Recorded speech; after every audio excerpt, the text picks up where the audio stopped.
We're now going to see some applications of differential equations. And there are many, many applications of these, but we're going to look at 4 examples just as a very short list of the kinds of things that you can solve using differential equations, the kind of applications that wind up with a differential equation modeling something or other. We'll start with some population growth models, some fairly simple ones. There are more complicated versions that you can build, but we'll stick to a couple of simple ones in this class. And then we'll talk about, very briefly, heat transfer and how that's modeled using a differential equation, and then some mixing problems, and we'll talk about what those look like. And finally, we'll talk about one example of an application of second-order equations.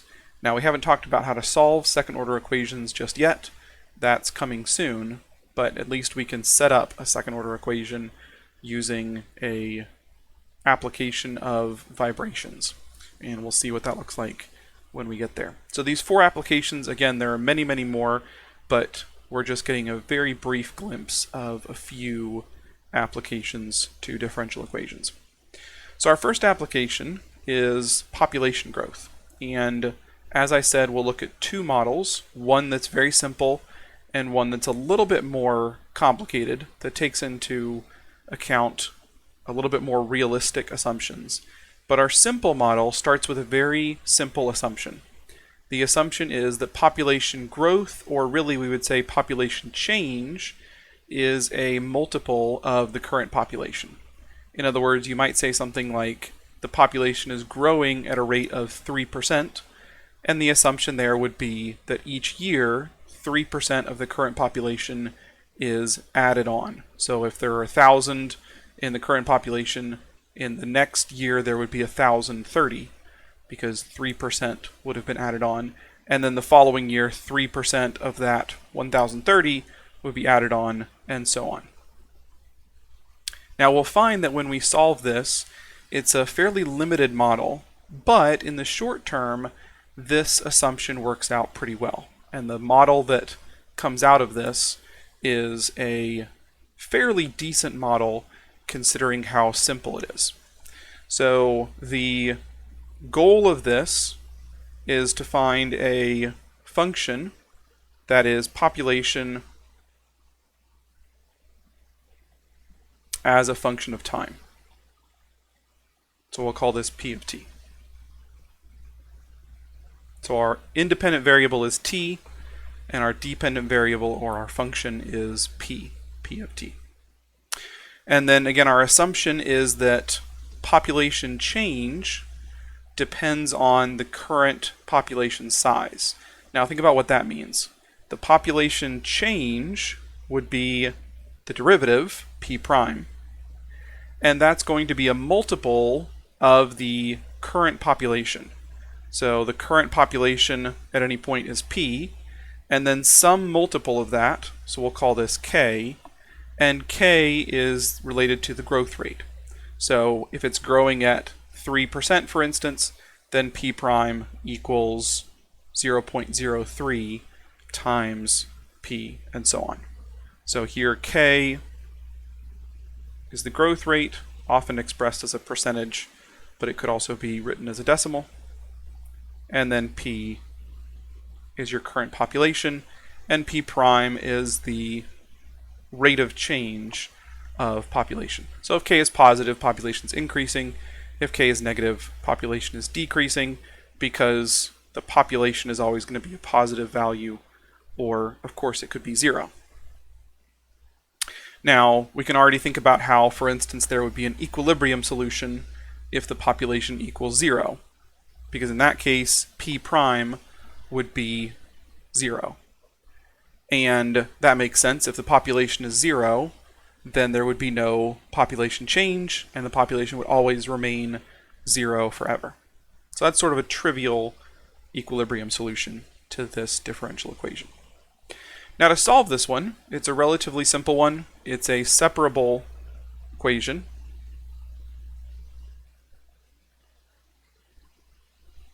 So we can use separation of variables. We'll write p prime as dp over dt. Notice it's sort of trivially separable because there's no t variable anywhere. So we can divide both sides by p. We could also divide k over as well, but it's simple enough to leave that on the right-hand side. And now we can integrate both sides, which leads to ln p equals kt plus c. And then to solve for p, you would raise e to the power of both sides. So on the left side, you would get p. On the right side, you would get e to the kt plus c.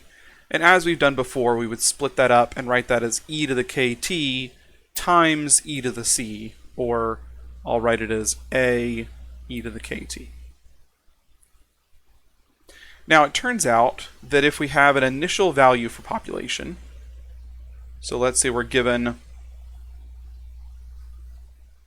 an initial value p of 0 equals, and we'll just use a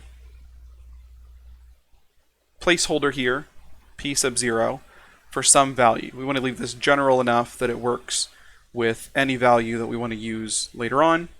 In that case, if you plug in p0 on the left side, you have a e to the k times 0. E to the k times 0 is always e to the 0 or 1. So that tells us that this a value is actually whatever that initial population is.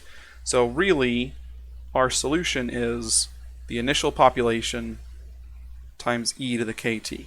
So I really just relabeled a as p0. But the reason for that is to highlight the fact that that coefficient is the initial population, whatever that is. So we could even visualize a graph of this.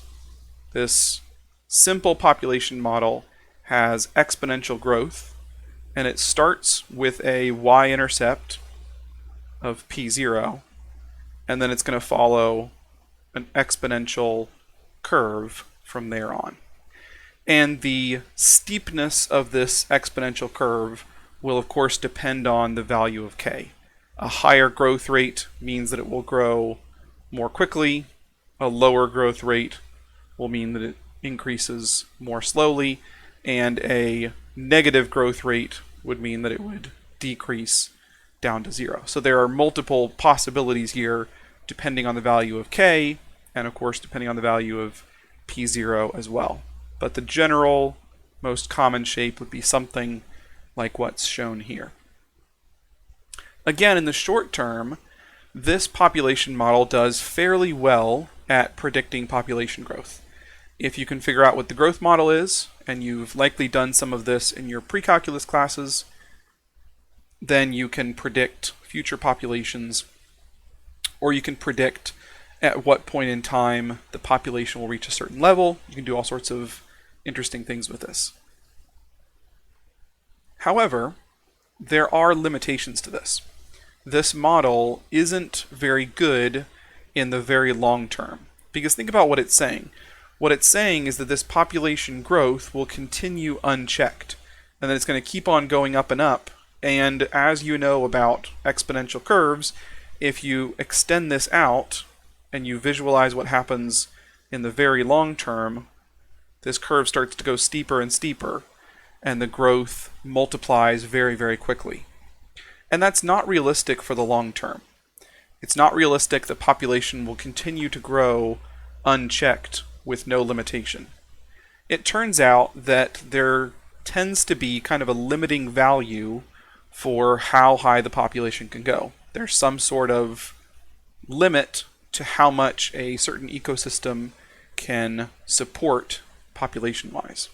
So a better model, which is slightly more complicated, takes that into account.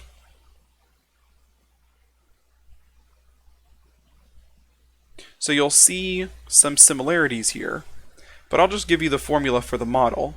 The differential equation is p prime now equals a times p, so that starts out looking a lot like the last version where we have a constant times p, but then we also have times 1 minus kp. So there's kind of this limitation that we'll see that's based on the values of a and k. So a and k are constants, both greater than 0. And these would have to, of course, be given for us to do something, or we would have to somehow find them out. But we've got these two constants now, a and k. Now before we solve this, and we can solve this, you can go ahead and start thinking about that if you want. But before we do, I want to point out something that we can notice without even solving it. We could draw the slope field for this. I'm not going to draw the full slope field, but I'm going to ask a question that's related to it. Specifically, I'm going to say, when is p prime positive and when is it negative? Because that's largely what a slope field tells us. That's a big piece of the information that we can gather from a slope field. Along the way, when we find out where it's positive and where it's negative, we're also going to find out where it equals 0. And that will be the equilibrium solutions. So let's start with asking a slightly different question. We're going to ask, when is that equal to 0? So let's set p prime equal to 0.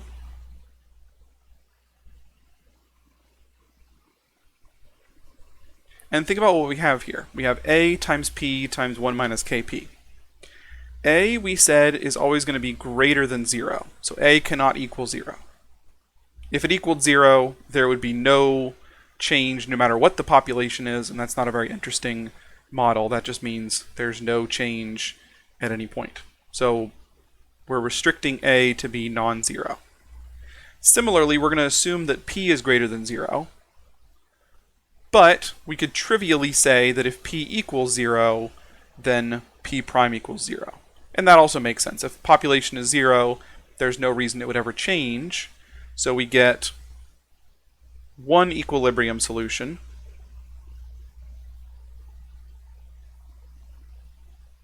when p equals 0. That's the trivial one. And then we get a second equilibrium solution if 1 minus kp equals 0. Which we can rearrange and solve for p and get p equals 1 over k. So whatever the value of k is, let's say k were 0.01, then if the population were 100, that would be an equilibrium solution. So we have two equilibrium solutions, one when p equals 0, one when p equals 1 over k. And you can think about between those values, say for instance that p is somewhere between 0 and 1 over k.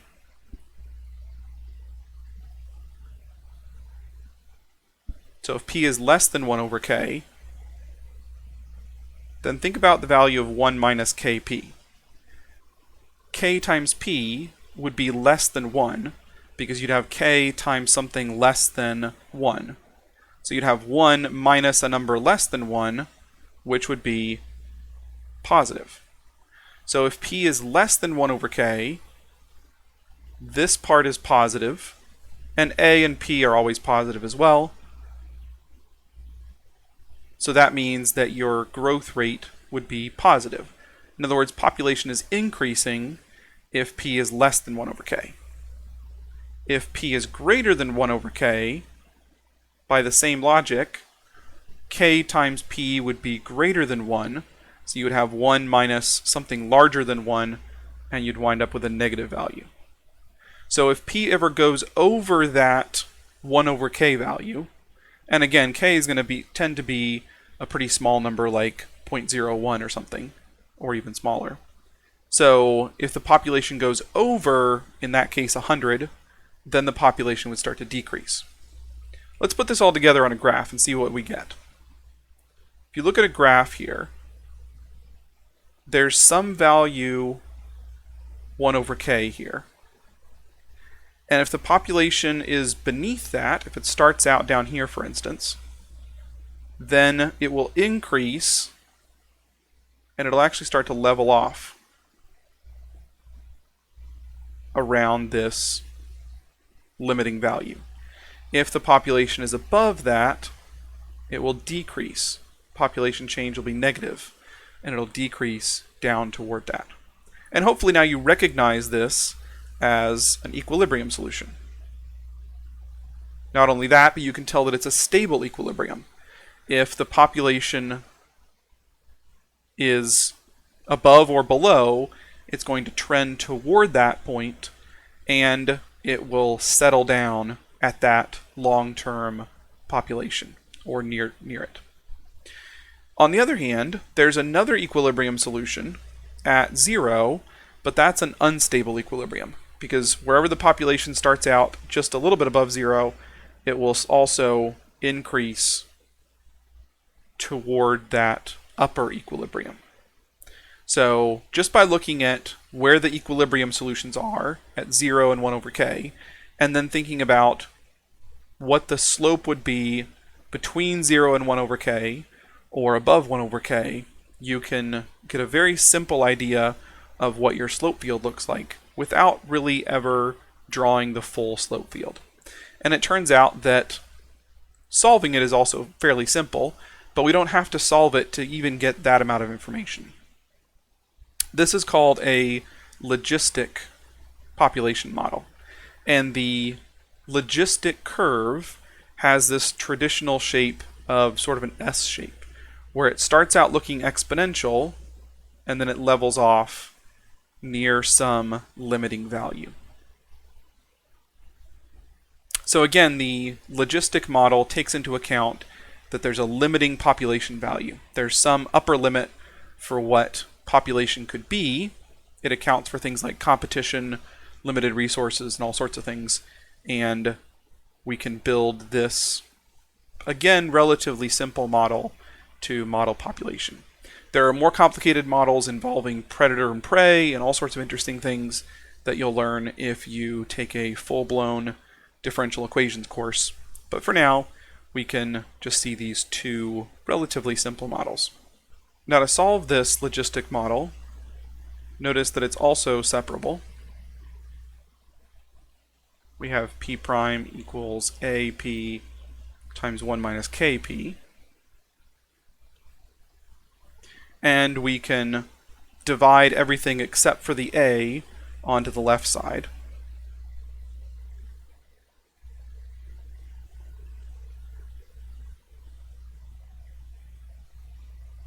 And integrate both sides. Now the challenge here is that we have to use partial fraction decomposition on the left side. And so I will skip over that just for the sake of time, but I'll leave you to try doing that on your own and see if you can do the partial fraction decomposition and solve this in general. But what you should get at the end of all of it is 1 over k divided by 1 plus some constant c e to the negative at. And that 1 over k is your limiting population that forms the boundary for what the population can reach. And that constant c is also based on your growth rate and the initial population. So I'll leave a lot of the details undone here, but that's the structure of the solution, and again, if we had more time, we could dig into more of the details here. But we've at least seen two population growth models. One very simple, just assuming population changes as a multiple or percentage of the current population, and then a slightly more complicated one that takes into account the limitations of the ecosystem with competition and limited resources and so on.